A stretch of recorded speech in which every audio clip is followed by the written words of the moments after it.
You are listening to eRadio Show by Missed Apex. We're electric.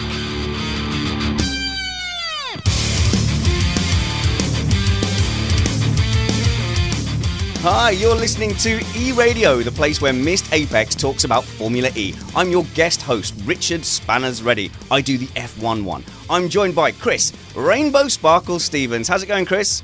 Yeah, it's going great, Spanners. How are you? I should get more into the habit of saying autosport journalist Chris Stevens. How does that sound? It's what I've been building up to my entire career. But you were only going in there as a little baby autosport person, and they've then let you write stuff about real cars and things. Yeah, I know. It's ridiculous, isn't it? Who gave me that responsibility and that power? I'll never understand it. Chris, I've missed eRadio. The shed is different. It's a lot more American than when I left it. Yeah, it's the microphone on the opposite side to what you're used to. That was a terrible joke. I'm so sorry. I like it. We'll leave it. We'll leave it in. Now, Chris, are we going to talk about the karting now, or do you want to wait until we get back to Missed Apex? Because once again, we went on a kart track, and I absolutely thumped you in the wet, 3 seconds a lap quicker, overtook you from the back of the pack. It looks like we are talking about it. Now, let's talk about it a little bit, because I just want to clarify I outqualified you. But I will happily admit I'm not a wet weather master. I'm still learning how to drive a car in the dry, let alone in the wet. I was all over the place. All right, let's move on, because we've got a special dude on the show today.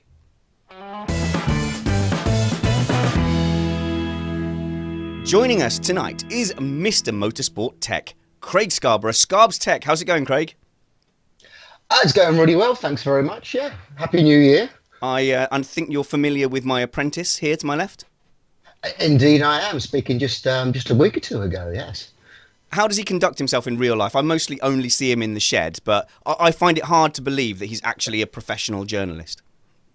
No, he absolutely was. Yeah, no, I've got no complaints whatsoever, unless there's anything you want to be telling me about that I wasn't aware of at the Autosport show. But interesting you should ask, Craig. No, honestly, I look at Chris, I look at these young guys coming through, and you go, they're so talented, they've got a good work ethic, they can write things that I can't even think of. But then, in practicality, they're 20, and all 20-year-olds are useless. Well, I don't know about useless. I think just lacking a bit of experience, but that's the whole game of getting into a career, isn't it? But I'm aware of the Autosport Junior program. I know a lot of people that have been on it at various stages. It seems to do a really good job of getting people that otherwise wouldn't get experience into the sport. So I think it's good, and yeah, we can continue to take the mick out of these younger people. But at some point, you're going to turn the tables and have a moan about us old blokes. So. I'll get there one day. It really is an honour to have you here on eRadio. Just yesterday, I was chatting to fake Charlie Whiting, Mark McCardle, and we're talking about tech. The first name that comes to mind is Craig Scarborough. And as fond as we are of Summers, and we think he's okay, I mean, basically, you are motorsport tech, and that must have just given you some great opportunities in the industry. Yes, I don't know if I'm the man, and there's a few of us out there that do this, but absolutely, I've had some. I mean, basically, I'm living the dream. I don't have a job. My hobby is what I do every day, and I get paid to go around the world, and I pay my mortgage by it. So, I'm dead happy, and even in the last sort of 12 months, I've had some opportunities to do some great things. Go around in the EGT car and have a look around some garages and bits and pieces. So I'm loving this. Can you beat fake Charlie Whiting's go in the two-seater F1 car? Have they dragged you into that yet? No, I'm waiting for the invitation there, but I know it's run by Mike Gascoigne, and we've had a chat about the car, so I'm more likely to sort of go around the back and have a look at the engine than to jump in the cockpit on that one. So obviously it'd be good to have a race around with somebody else driving, but surely with all this time you spent talking about racing, you're not tempted to do a bit of racing yourself? No. Like everyone when I was younger, I thought I was going to be, the next world champion, and I had a crack at some go-karting and had a few little runs in single seaters. But I'm not a driver. I'm very much more on the geeky side, at the oily stuff for the other side of the car rather than in the cockpit. So I'm not really going to be taking up driving F1 cars and having people in the back. I'd rather sit in the back and experience it. Well, from your description, that would put you mid-pack at a missed Apex event. So we will be sure to send you an invite next time. So our challenge that we're doing is we're going to get Bradley Philpott to see if he can make Chris good enough to beat me, an average mug. It's a tough ask because Chris is the worst person in a go-kart I've ever seen. But the reason... You're only a second quicker than me after your private lesson. I put myself in the position to have a private lesson. So, it's all about that's part of the skill as well. But Craig, our discussion, the reason engineering in sport came up was we were sort of lamenting that there's not quite as much interest in the technical side as, say, the glamour of the driver's side. And I'm just wondering, over your years as a tech communicator, has it ever frustrated you, or can you just be happy to narrow down on that niche? In other words, do we as sports engineering fans narrow in and preach to the choir, or do we go door to door spreading the good news tech manual? Yeah, I mean, there has been frustration over the years. I've been doing this since about 2000. So I've got quite a few sort of seasons behind me. And yeah, you're always going to be a bit frustrated that, the sport focuses on, say, the driver side or the more the human personality side than the technical side. But equally, we've come along with some pretty sort of cracking stories over the years. But I think the thing that's a bit of a shame is that the teams tend to keep their technical people away from the cameras, and it tends only to be like the technical directors that normally get spoken to. But then you've got all these other personalities and characters behind the scenes that really should be shoved in front of a TV camera, if only because they're just really interesting people, as opposed to they're talking about the technical side of the sport. But yeah, I mean, I think, with the growth of the internet and obviously social media over the last few years, I think, that there is that little niche of technical where people are interested in it. And every now and again, a story comes along that kind of spans technical and kind of goes mainstream. And that's always fun when you can kind of lead on stories like that. We were trying to tease out of Matthew Carter, who was the principal of Lotus in 2014. We were trying to ask him that same question. Why don't you put the guys in front of the garage? And he was quite political about it, but I sensed it was just a matter of controlling the media. And it probably takes up enough energy to make sure the drivers don't say something stupid, the technical leads don't say something stupid. I mean, I think there is an aspect of that. The engineers, a lot of them are quite introvert, even if they are quite big characters sometimes. So they're probably not putting themselves forwards. But what I've found sort of universally is that anyone involved in marketing or PR, because they don't understand the technical side of the sport, they think anything technical must therefore be a secret. And therefore you want to keep, anyone technical well away from the cameras in case they suddenly unleash some really important secret, which of course they're never going to do. They never do it when they chat to me, either on or off the record. So why should they do it when they're in front of a TV camera? But I still think there is a lot of scope to get the technical story across to your mainstream fans. Maybe, I know some of the stuff I do gets really kind of esoteric and into the little nitty gritty, but I think there is a wider technical story that really should be put in front of the fans. And that can be done, with people like myself, Matt, as you say, or even the engineers themselves. I want to sort of roll back a little bit to what you said there about the teams, getting photos. I've seen photos that you've taken where you've just been wandering around the garage and maybe taking a little side shot. Like, how does that relationship work? Because obviously at some point it is a secret. Some things are secret. But are they willing to share with you and then they tell you, oh, you mustn't say that? Or, yeah, Craig, you won't believe what we've done. Ferrari are going to hate this, but don't tell Autosport. There's lots of sort of facets to that. I mean, first of all, there is a game of cat and mouse, but there are some rules behind it. So, I never take a picture somewhere where I'm not allowed to be. So I can't sneak past the garage and step in or anything like that. I can have a long lens as long as I'm stood where I'm allowed to be, then I'm allowed to do it.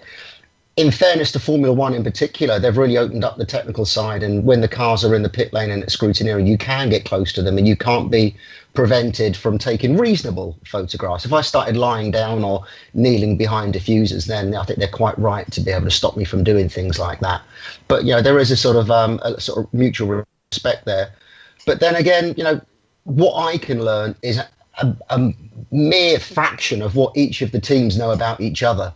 So often the most interesting thing you'll find out about a team is from another team. And a lot of the sort of scoops I've got over the past few years have been whispers from other people or people giving us an idea. Didn't you have some trouble with Jaguar at the Autosport show? They were a bit just of you being around the car. Well, I mean, we'll come on to Formula E fully in a moment, but yeah, Jaguar, I mean, Formula E is fantastic. It's like a kind of a holiday for me.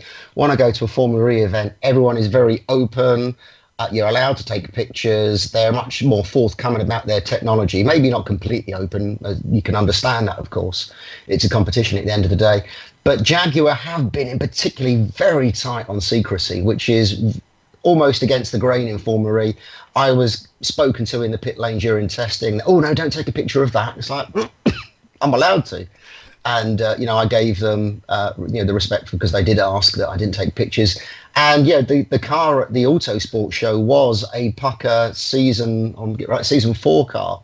It was actually their test car rather than one of the race cars. So it's got all the right bits underneath.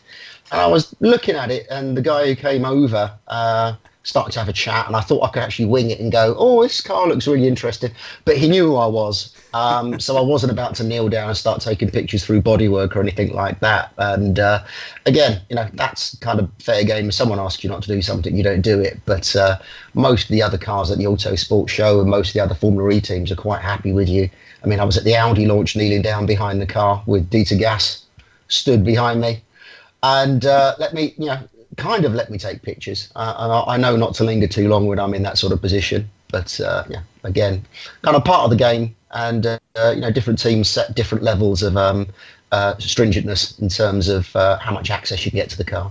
Definitely Jaguar a little bit more stringent on security. But luckily, because it was Marrakesh that same weekend, all of the kind of people I knew were over there.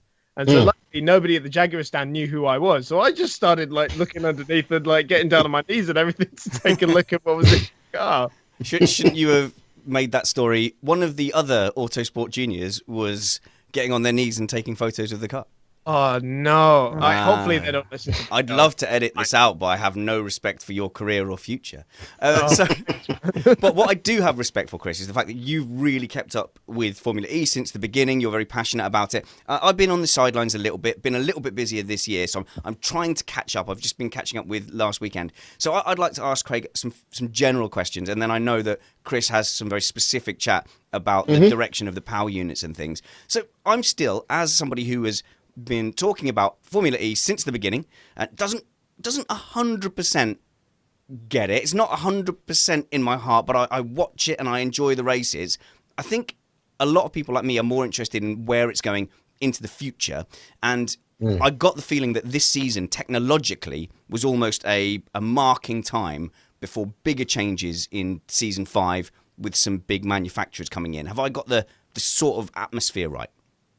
Yeah, I mean, I think you're absolutely bang on the money with all those observations. Season 4 is very much a year where we're waiting for the season 5 car. We've seen some. I'm sure we'll talk about that. We've seen some teasers, and the category is growing with the manufacturers, and we can all debate whether that's a good or bad idea. But increasingly they've increased the grid. It'll go up to 12 teams in the future. And the other point you made at the very beginning is that you don't quite feel it. You don't quite get the category. And I think this is quite common for anyone that's really kind of big into motorsport, and particularly if they're into things like Formula One and what have you, is that they don't quite get why Formula E is not really grabbing them. The thing is, Formula E is not really aimed at the core motorsport fan, which sounds a really strange thing to say, but Formula E is very much based at getting the electric vehicle message, the sustainability message, and that's aimed at people that living in cities, which is why they're all city centre races. And a lot of people, therefore, don't quite grab the concept of it. And it's not a traditional motorsport. And it took me a little while to actually kind of just understand what on earth was going on, because it just didn't feel like I was covering a traditional category. But I think it will grow, and it'll be interesting in which directions Formula E and equally the FIA with electric racing go in the future. It's definitely got a very unique feel, and it's almost more kind of aimed at the average person rather than a motorsport fan, as you say, almost to families, because they always try and get ticket prices and stuff like that are aimed at families. The fact that it's in the city centre, they're bringing the racing to the people, rather than people having to go to the field in the middle of nowhere to go and watch some cars for a day or so. It is a truly unique series. Yeah, absolutely. I think Alejandro Agag has gone out of his way to make it like that. I think he did a talk before the first season and said something along the lines of, well, you're going to find more people interested in cars or in green issues in the city than you are going to find motorsport fans. So we're going to go and promote the sport to those people. And as you say, the atmosphere, it's much more like a single event and much more almost like a festival than it is a traditional motor race or a motor racing series. And, a lot of people don't like it because of that. But equally, there's technology there. There's some great drivers, great racing. And some quite interesting locations as well. So I think it kind of spans the sort of the two spheres really. Yeah, you make a good point about the carnival atmosphere. Battersea, I went to for that final race, the last one that was at Battersea. They had the big stage. The race was almost secondary, given that there was, bars, restaurants, sim events, entertainment going on. I think they did a really good job there, but because they have to overcome some of the limitations of the cars themselves, and that's fair, and I don't think anyone's taking that against them. You couldn't put these cars out at Silverstone or Monza, but from a technical point of view, then someone who understands this technology, is the tech inherently limited at the moment, or is it being kind of managed so that teams can come in and afford to be able to do that tech? So I think the question is, could we buy our way out of the technical limitations of Formula E if we just forced Ferrari and Mercedes and Williams, hypothetically, to all come in, spend huge amounts of money? How much would that push us forward? I think there's two aspects to that. First of all, you've got to remember that any motor racing series is a formula. Someone decides up front is what are the specifications for that. And Formula E hasn't set out to be the world's fastest racing cars. It hasn't set out to be the longest endurance racing cars. They realised they were going to be racing on city streets, that the maximum speed is going to be relatively low, both for safety and equally, you have to sort of think upstream about things like the battery and what have you. So it is really only a kind of a Formula 3, even sub-Formula 3 performance level from the cars, and that is because of the nature of the city centre racing. They could have gone out and made a circuit racing formula, and they would have been quicker cars running slicks and all the other sort of bits and pieces, but that's not the direction that Formula E shows. So there is, first of all, an inherent restriction in what they want to make the series to be, rather than that make it the fastest possible car out there. Then in terms of the technology that's then on offer, yes, it is partially restricted. So the battery, for example, which is probably one of the biggest factors in the vehicle's performance in terms of its power and its duration, that's fixed. And even going into season 5 and beyond, that is still going to be fixed. Battery competition has been kind of kept away, because this is when you can start to spend really big amounts of money and potentially create some very tricky pieces of technology that are prone to sort of overheating and catching fire and things. So the battery has been fixed, and then that just leaves them with the rest of the powertrain. So like the motor, the electronics that convert the battery power to the motor power, gearbox casing, that's all been restricted. So there's a very small envelope in which the manufacturers or the teams can come in and play with, and that naturally keeps costs relatively low. Audi came into this sport. They had been running the LMP1 project, which is a full prototype car. Now they're just looking after some electronics, a motor, and some carbon fiber.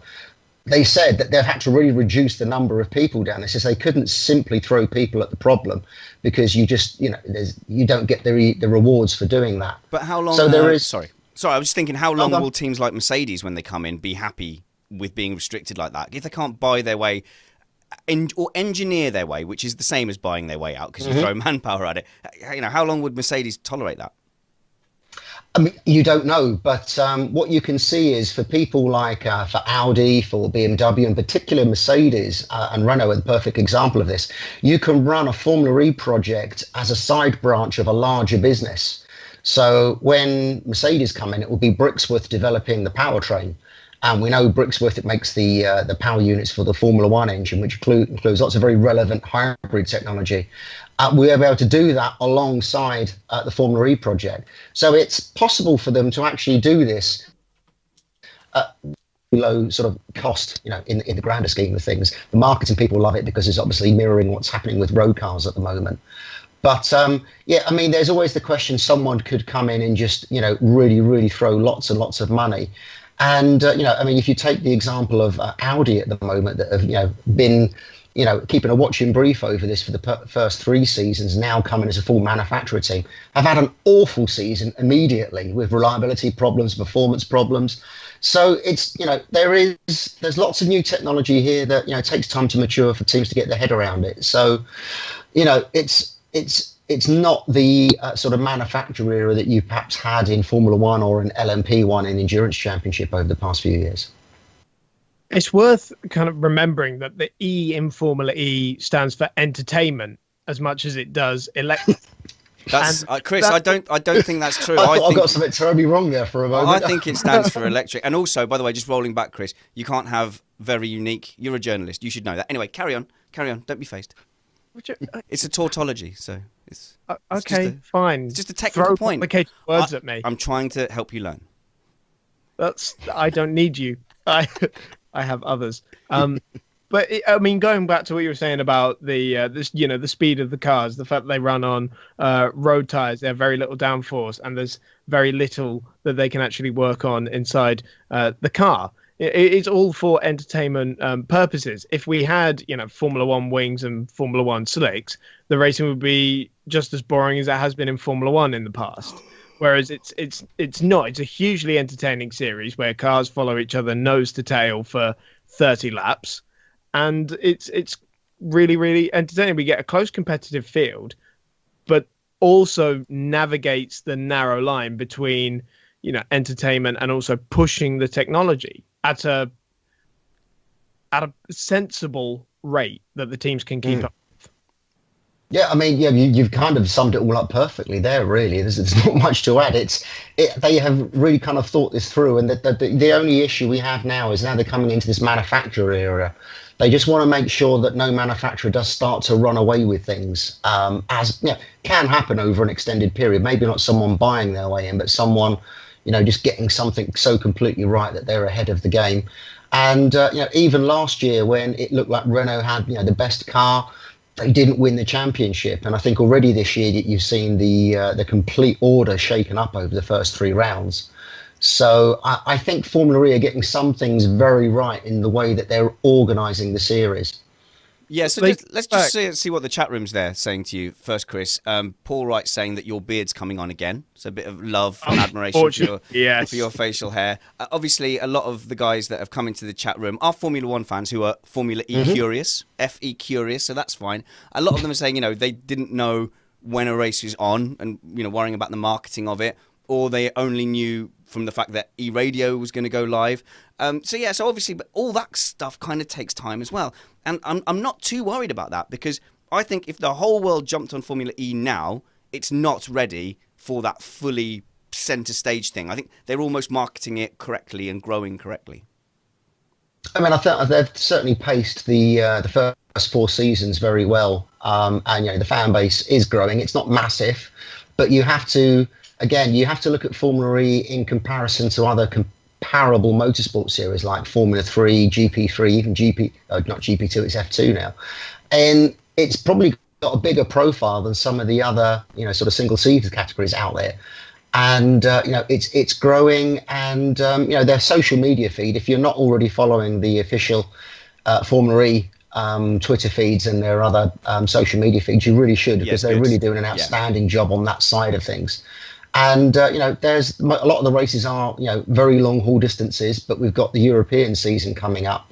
So if you haven't got along, some of these are very cheap to attend, both in terms of travel and getting tickets. If you are, FE curious, shall we say, then get along and have a look at it, or, just watch some of the races on the TV, because it is, it's different to typical motor racing, but in terms of, as Chris said, the on-track action is fantastic. So, you can still enjoy it, even if you're expecting to hear, a big roaring engine and lots of black exhaust fumes sort of floating around the circuit. I liked it. I didn't mind the sound at all. I don't go to a race to get deafened. I really didn't mind. The herd of electric cars roaring towards me was still a spectacle. You could hear loads of different kind of things. You could hear what was going on with the tyres. I think that is a bit of machismo there, and I think people would soon get used to it. However, Chris, You are a bit more technically minded. We've pandered to me, to the idiot. Let's get a bit more of a knowledgeable point of view.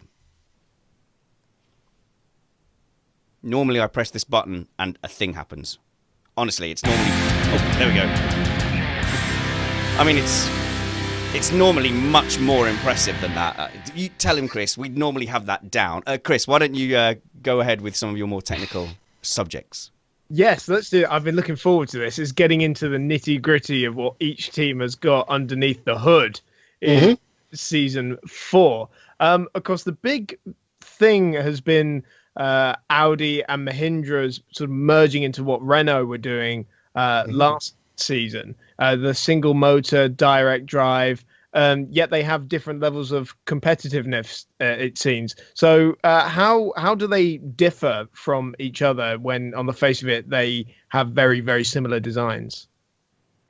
Oh, well, the detail is always the most important thing with these things. So, Renault season 3 pretty much had the template that everyone had to follow, as you say, with the single motor, driving the differential directly, lots of very lightweight components in there, everything tucked away nicely.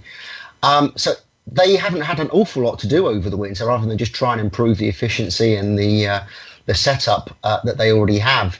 Mahindra ran a gearbox last year, but had very much the same sort of setup, partnered very strongly with Magneti Marelli, the Italian electronics giant.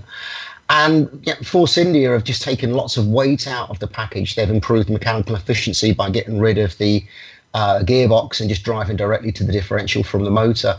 And yet that's clearly it's really paid dividends. Audi, by contrast, again, they've followed the same setup, obviously with their own hardware there, which is, a kind of a cousin of the hardware that was run last year, but not exactly the same. So where it's still got the Schaeffler brand, and it's very much an Audi electronic motor, and their inverter, which remains a bit of an enigma in terms of, exactly what it is, because we never get to see these things. They're often tucked away deep inside the carbon fiber rear casing. Audi, seem to have lots of other problems. It seems, their reliability is the thing that's really holding them back. We've seen some performance from them. Clearly at the pace round 1, so round 2 in Hong Kong, wasn't it, where Abs got that win in. But when you then start to sort of thrash this all out, everyone has got something ever so slightly different with the suspension setup, with the electronic setup, and just, sometimes how the luck rolls with you. Mahindra have done an absolutely outstanding job. If you think of the manufacturers that they're currently beating and holding down in both the championships, a relatively small team. It's now a design team which has been based in the UK for a number of years, as obviously paired with the Magneti Marelli people, but they've now set up a dedicated design office in the UK. They're going to put their own sim in there, and you could just see them growing and investing in the right areas, and making the absolute most of the situation they're in at the moment. Meanwhile, Renault, like Audi to some extent, are a bit of an enigma, aren't they? They just don't seem to have quite the pace, both in quali and the race. Their reliability has been a bit questionable as well. Prost is kind of trailing massively in the championship, whereas Buemi's kind of tucked up a little bit there, a bit further. So it is just all in the luck and the detail, really. And we're still very early in the championship, and there's lots of rounds left to come back. So I don't think this is necessarily a pattern that will pan out for the full year. Yeah, with Renault and Audi, they've very much had a lead driver up until now, whereas I think Daniel has really matured and gained a lot of confidence during the offseason. Nico's still very much trailing Seb in that regard. I took a look at your Drive Tribe article where you detailed a lot of this stuff. It's an absolutely fascinating read. I absolutely recommend it to our listeners. And you talk a lot about the kind of suspension changes because Renault and Audi have adopted kind of what DS Virgin were doing last season, and their car handled chicanes and curbs very, very nicely. So is that something that a lot more teams have been doing now? Yeah, I mean, I think there's lots of areas of the car that and of the operation of the car and the team generally, things like sims and sims and software back at the factory. Suspension is a particularly sort of new area because if you think of the way an electric motor delivers its power, it's not like a internal combustion engine, which kind of has very little torque and it builds up, and then suddenly it builds up really quickly at the very end of the rev range. With an electric motor, when you put your foot down, pretty much the torque is just there instantly. The car just wants to go, it just wants to spin its wheels, and as a result, it wants to squash the rear of the car and its suspension down into the ground. And Formula One cars had this, back in the sort of the old turbo era, when the power delivery, when it did come in, was very aggressive. And you can do things with the suspension to prevent it squashing down too much, and also trying to offset the oversteer that gives you. Because obviously, when you're coming out of a corner from the apex and you want to put the power on, if you put the power on and it just wants to spin the wheels or just all come at once, you're going to get massive oversteer.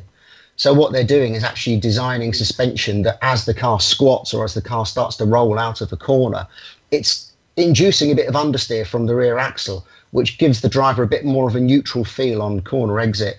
Audi, as you say, I saw their geometry at the launch, and it's quite dramatic. And I've shown it to a number of suspension experts from around the world of motorsport, particularly some XF1 guys, and they're saying, I can understand what they're doing. It's stuff that we used to do in the old turbo era. So that is a key area. Renault, I think we're probably ahead of the curve a little bit last year on this, but they've been on a bit of a journey from the season 2, when we really didn't get the feeling that their suspension liked sharp corners, liked going through chicanes, and it seemed like it was kind of preventing the car performing on those tracks that are quite sensitive to those corners. So suspension in terms of geometry is very important. All of these teams are running some very expensive, very refined dampers on the car as well. The front dampers pairing this year can be changed. So a lot of people are running this a bespoke Öhlins front damper, which is designed specifically for Formula E, just to give you a feeling of how important damping is to these cars. So that's one area where the teams have really been playing about and finding some performances. And yet with that, you get also a benefit if you've got much lower center of gravity. And as much as Virgin have always been ahead of the curve on the rear suspension, they've also had probably one of the heaviest rear ends and probably one of the rear ends with the highest center of gravity as well. I mean, looking at the design of this year's one, which is very similar to the season 3, really stacks lots of the mechanics and lots of the weight up high inside that rear end casing. And they need the suspension to give Sandbird some chance of getting out of a corner without massive oversteer. There was an interesting thing you talked about in the Drive Shaft article, though, where they've got quite a clever cooling network that saves a little bit of weight as well. But I think you'd much rather take the lower center of gravity on that one. Yeah, I mean, the rear end of the DS Virgin is a fascinating thing. It's not necessarily, I think, where their design should be at season 4 of this sport now. It really does look a kind of a generation behind, and as much as they've saved some weight with some of the cooling package, it's getting away from the fact that they've got elements mounted very high. The elements are very large, which then starts to bring into question what their inverter technology is, which again is another one of these kind of key battlegrounds for season 4. So, I think, then you also hear these rumours now about Virgin taking Audi powertrains for season 5, which just is very confusing with the DS Link and the fact that they have engineered their own powertrain for 3 seasons now. Why would they go customer? But it's, again, it's all part of the fascination of the category, yes. Yeah, because a lot of rumours about DS in there because they'll be going off to Cheetah, and whether they'll around with Virgin as well. We've already had the entry list for season 5, haven't we? But it's not been made public just yet. So I've not had sight of it if it's been released. Formula E seems to be very good at keeping some secrets. They do, don't they? And I think Formula One's obviously got so large and so widespread in terms of people that nothing can be kept secret for very long. I think Formula E is a much more agile little unit, and they do keep things quite close to their chest when they need to. Yeah, I mean, they're even teasing us with the new car this week with just a few shots here and there. It's cruel. The people that know about it really are keeping it quiet. I would have thought by now that I would have, knowing people in the business, that someone had let slip, a little photo or a little sneaky view. It's not happened, which is great, really. Well, they've got a lot of the shared challenges, haven't they? They've all got very similar kind of car designs. They all have to defend themselves against Buemi. So, they get this kind of, camaraderie, that's all. Okay, we'll talk more about Dispersion in a little bit. Firstly, I do want to ask you about Audi. I mean, do you know anything that maybe we don't about why they're having so many problems? Is it a hardware issue? Is it software? Is it something they're specifically doing? I've not heard anything really definitive. It seems as though the power's sort of cutting out, and then they're getting lots of errors which are coming back from technically from the battery. This could mean a couple of things. It could mean that they've got some kind of it's hardware, but it's like the switching inside the hardware. So like the inverter that takes the power from the battery, sends it to the motor. If that's having problems, that could be part of the issue. And the fact that they're getting battery errors suggests that it's making the battery run very hot, which is when you hear sort of Degrassi going, oh, BMS error, that is the battery management system error. And that's not the battery itself has had an error, that it's just, the battery is broken in some way. It sends messages back to the car's ECU based on its temperature and what all the cells are doing. So if something is happening that's upsetting the battery, making the battery run hot, the battery will tell the rest of the car via the ECU to just shut down. And this is what we've seen in quite a few of the stints in the first 3 races, which is quite surprising. Audi seem as though they've got a grip on what the problem is. In terms of where they're at in a resolution, I'm not entirely clear. So maybe we'll get a little bit more information over the Santiago E-Prix this weekend. And from the conversation we were having at ASI as well, it's not even just the whole battery temperature that can cause a sort of BMS shutdown. Even if it's just like a single cell that overheats, that can cause the shutdown. Yeah, so every cell in the battery, there's about 150 cells in the battery. Each of them are sort of a 10-inch square pouch, lithium-ion cells. Each of them are cooled and monitored individually. And if one cell gets too hot, then that they can shut down that entire pack, or they can tell the battery management can tell the rest of the car to shut down. And this is really just about temperatures. The battery runs not too much hotter than ambient temperatures. So when we get to really hot races, that's a problem. And equally, when a driver's using a lot of regen, that really heats the battery up, and the battery can cry off quite quickly. And that it's no disrespect to Williams or to electric cars and their batteries, but it's just a safeguarding thing, because the last thing you want is one of these cells to get too hot, and if you get into thermal runaway, then suddenly you've got a really big issue on your hands. There's a question in the chat room there, Chris, and you'll have to tell me how relevant it is to the current conversation you're having, because I am a little lost with where the Formula E tech is. But it's Blackout19 who says, how much of a change will the brake-by-wire make, and will we see the struggles that we've seen in F1 by some teams? And I think especially with the bottom 3 in F1, we suddenly saw them locking up, because essentially the engine was also a part of that braking system. That was the engine recovery. That's the recovery energies thing, isn't it? Right, come on, someone dig me out of this. So brake-by-wire isn't part of the category at this stage, and it's one of those things that they wanted to bring in the past. I still, off the top of my head, I don't think it's coming in for season 5 either. I think they're still running conventional rear brakes and the energy recovery braking as well. I think that there was the original plan was for season. They've sort of pushed it back for measures. Yeah, I think it's kind of one thing too many for the teams. I think it was in season 3. I think it was earmarked as well. Season 4, season 5. So there isn't. So what happens now is when you brake, you have the your hydroelastic brakes, the brakes that your brake pedal is operating on the rear calipers, slowing the car down. But then, depending on the level of regenerative braking, which is equivalent to kind of KERS in Formula 1 or ERSK in modern Formula 1, that through the drivetrain brakes the rear wheels as well, and the driver has to balance this manually in Formula E, so that if he's using more regenerative braking, he has to turn back the front to rear brake bias and put more bias towards the front so the rears don't lock up. And it's a real balancing act, and in certain situations, if the battery suddenly becomes full and the regenerative braking cuts out, or if the driver hasn't made adjustments properly, the rears will lock up. And as we saw, back in Hong Kong, that could really shape a race dramatically, as it did a couple of times, as I seem to remember.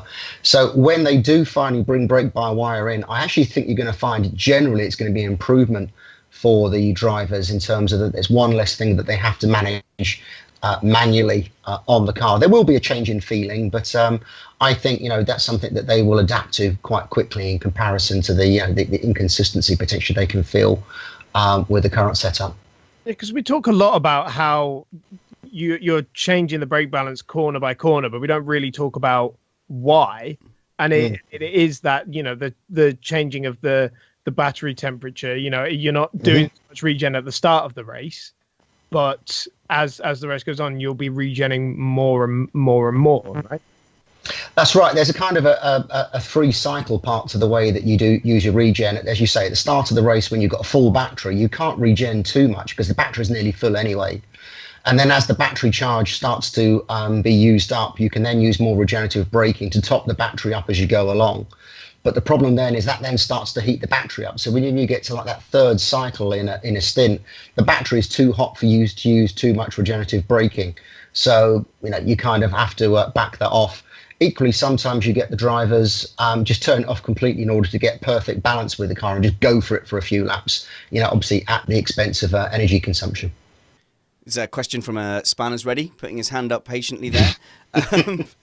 So actually, let's go with the chat room's question first. Do those races, those batteries, last for multiple races, or do they do a fresh one every race? Because you'd think with those heat cycles, there's a cumulative effect on the wear and tear. The batteries actually last the full season for the car, which is pretty impressive. And especially when you look at season 5, when one battery will last one driver an entire season. Obviously, at the moment, the driver's got 2 cars, therefore 2 batteries. They only kind of technically last half a season each, but they run, obviously concurrently. At the end of the year, certainly in the first 2 battery cycles that we had, season 1 to season 2, season 3 to season 4, Williams haven't done massive amounts to the batteries over the break in the season.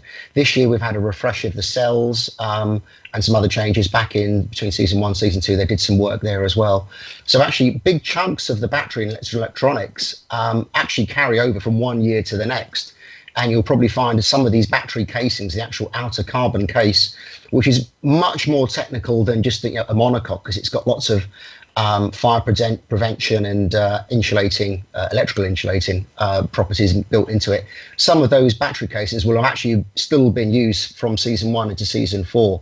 So there's a real improvement in obviously the lifetime of these things. Williams then take anything out of the batteries, and that will be stored and recycled at some point in the future.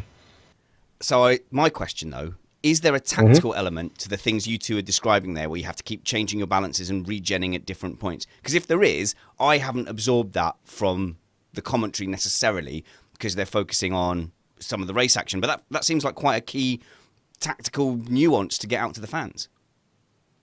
Yeah, I mean, it absolutely is. And it does get raised. Daniel Franchitti and that are very good at picking up this sometimes. What you'll see is you often get the amount of available energy in the sidebar there telling you which drivers have used more battery than others. And then you'll actually then start to pick up which driver is having to do lift and coast or is having to, brake much more gently into corners. And that's all about sort of battery management and using your regen through the race. So, it's a different skill to conventional petrol car or diesel racing engines. And we've often seen lots of drivers that come into Formula E that are very good drivers, very intelligent, very technical, that don't get the feel and can't do some of this management of the car that you have to with Formula E, which will be, one of these skills that some drivers will, learn immediately in the future. And it will mean that they're probably a better electric driver than a combustion engine driver.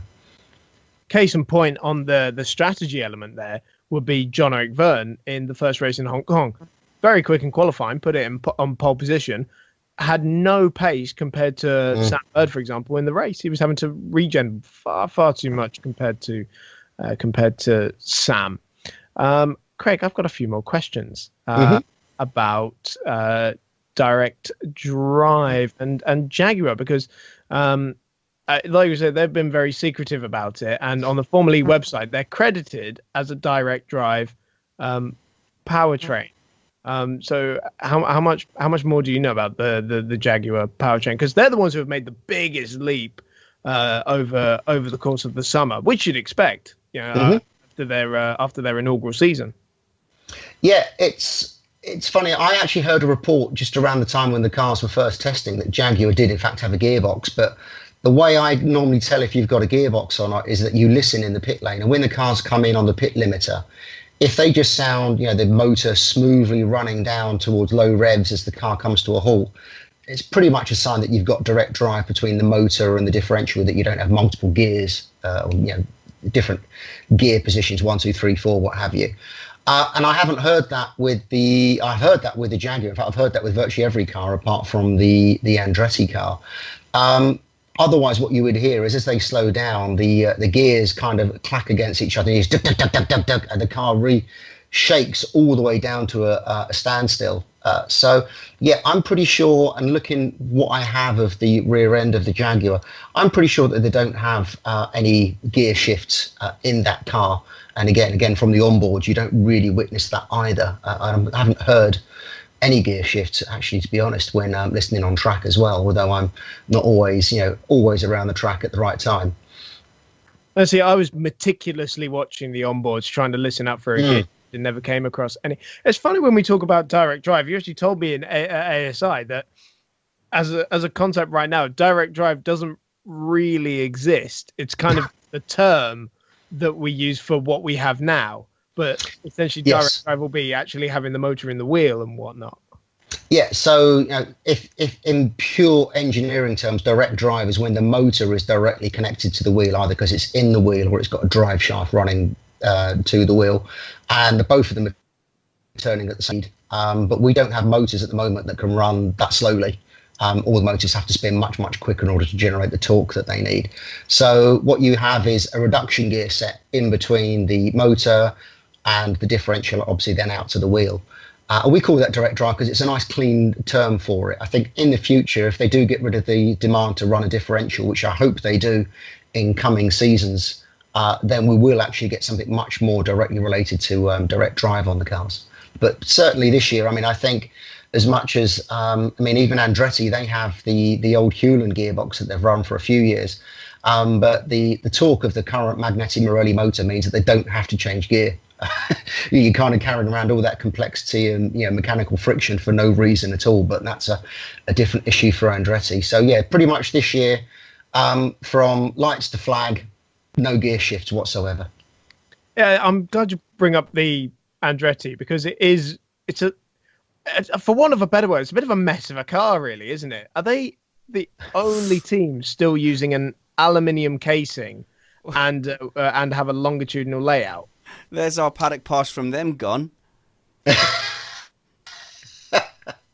Yeah, to be a better way. The Andretti team are in an awkward position, shall we say, in terms of where they can and can't invest in the future of the powertrain package. So we know BMW are coming in next season. BMW are developing their own powertrain, and they've got engineers in the Andretti team, and all the designers at Andretti are talking to BMW. But obviously, that means in this interim period, they can't develop as much as they want. So you're right, they're actually running pretty much the season 1, season 2 powertrain package. But the benefit they've had is they've upgraded it with the Magneti Marelli motor that Mahindra also use, and the very clever inverter that runs with that as well. And they're getting their performance increase from that. But really, they're throwing away a whole heap of weight, of friction, and therefore performance, especially in regards with the rear suspension as well, that can't really be changed by running this old setup. So, they're kind of stuck between a rock and a hard place at this stage. But, when BMW come on board full time, then I think that's when we'll see the big step from those guys.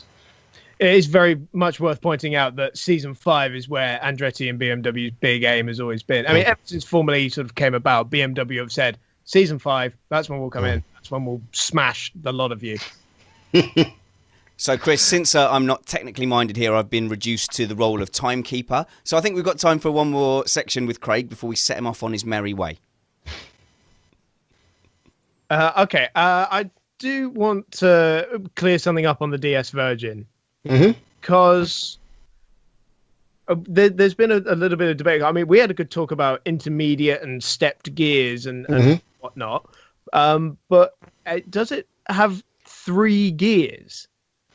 which is what Sam was saying on the team radio in Marrakesh. He was saying that he was stuck in third gear. So maybe you can clarify this for us. Yeah, so I mean, again, if you look at my Drive Tribe article, where I've actually drawn the Dispersion powertrain, you have a relatively small motor and a relatively small differential, but they're separated by quite a space when you look at it sideways, and that appears to be spanned by a gearbox. And yes, as I understand, they run a 3-speed gearbox, and that is because that their motor doesn't generate the torque that they would want in order to run a direct drive, a gearless setup effectively. And again, just kind of goes to show that I just get the feeling that they are just that little step behind the curve compared with some of the other teams. Albeit, their performance, particularly with Sam driving, has been outstanding in qualifying and in the races. But you do always get the sort of feeling that he's kind of clinging onto that car through the corners because of this issue with the center of gravity height, and he's having to sort of manage his energy quite carefully as well because of the added mechanical friction that the gearbox adds, albeit that the motor should be a bit more efficient because it's always in the right RPM range. But it just seems like there's too many trade-offs in that powertrain, and their future, you would have to sort of question what direction are DS, who are the designer of the system, going. Well, the wrong direction, surely, because we've been trying to reduce the number of gears that these cars have since season 1 to now, and so far Virgin are the only ones who have gone up a gear, literally. So you remember their season 2 powertrain had no gears whatsoever, which was a complete disaster, but that was for completely different reasons. I mean, there are different ways of skinning a cat. So you can have a motor that always runs in a very efficient range, but it uses a gearbox and offsets the two. But I think the writing's on the wall that everyone's going towards a gearless setup. Excellent. I think we're just about out of time there, but Craig, if you could hang around for just a little while, we need to help you pick. Yeah, sure. We need to help you pick our comment of the week. Our bumpers impress you, I can tell. We've got a few comments from the chat room. We've had a busier chat room than normal here because obviously people wanted to come and see Scarbs, as Paul Wright in the chat room says. Old Scarbs F1 knows his stuff, doesn't he? Just reels it off without hesitation. So that's candidate 1. Now you can't. He's got old in it, so he's straight out that one. I'm sorry. Blackout 19 says, given the levels of contact, inflatable wings might be a good idea for season 5. Yes. Okay. Then we've got M Hill My Fazzy, and I'm a bit worried that that's like a joke name that he's made me read out, something like Seymour Butts. But he says, I like outstanding. Oh, that's what he's saying. Formula E do an outstanding job with their social media, capital letters. And in fact, our own Anil Palmer was the Twitter guy in season 1 and 2, and he was chucking out like loads of GIFs when I didn't know what a GIF was, and that has seemed to kind of carry on, and they've kept that fun momentum, Chris. The best ever tweet, and I remember him coming up with this, was when a pigeon flew into the media centre in London in 2016, and it was just kind of sat on one of the tables, and there just happened to be a stream in front of him, and so he got a picture of it, and he was like, right, bird watches on. That's gotta be. Oh, I see the pun. It's very clever. Genius. Oh, I was on the floor. Next comment, the beard's coming on again, Chris, and that's a candidate because it is coming on, Chris. Well done. Enjoy all the lockups in Formula E. Also, the crunchy carbon fibre. Oh man, I saw that Battersea lap 1 crash between the 2 championship contenders, and it was a real crunch. Like you heard that noise and you went, a lot of car has been broken there. And then Blackout 19 also enjoys the driver blow-ups. Looking at you, Boemi. So there we go. Well, beard, outstanding social media, inflatable wings, or Boemi.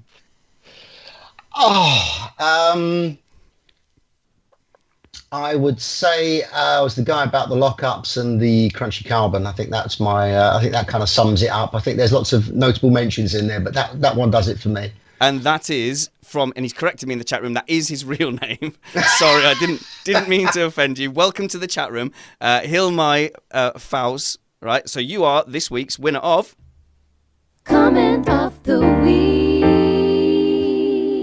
Thank you, Craig. Not that you need our help on social media, but where can people find you? At Scarbs Tech. On Twitter, yeah, at Scarbs Tech. You'll also find me on Motorsport TV on a Friday night. And if you go to Drive Tribes, if you like to know about anything technical in motorsport, including Formula E, I've got a tribe called Everything Technical, as you would guess. I quite like those little studio shots of you in front of the big screen. That's nearly as good as this Skype conversation from my shed. Nearly. Oh, I don't know. I think there's space for both in this world. It's nice to be in a nice studio, but equally, I think having the time to have an extended chat, I think, is always the benefit of the web, really, isn't it? That's fantastic. Yes, so that is it. Who should we Chris, where can people find you? You can find me on Twitter at cstevens_journo. You can find most of my written work at formulaspy.com and occasionally in Autosport Magazine and on .com as well. And you can find me at Spanners Ready. You can catch me on Missed Apex F1 podcast. I'm slightly less rubbish talking about F1, I promise. Just a little bit. But until next time, remember that wounds heal, chicks dig scars, and glory lasts forever. This was eRadio with Scarbs Tech.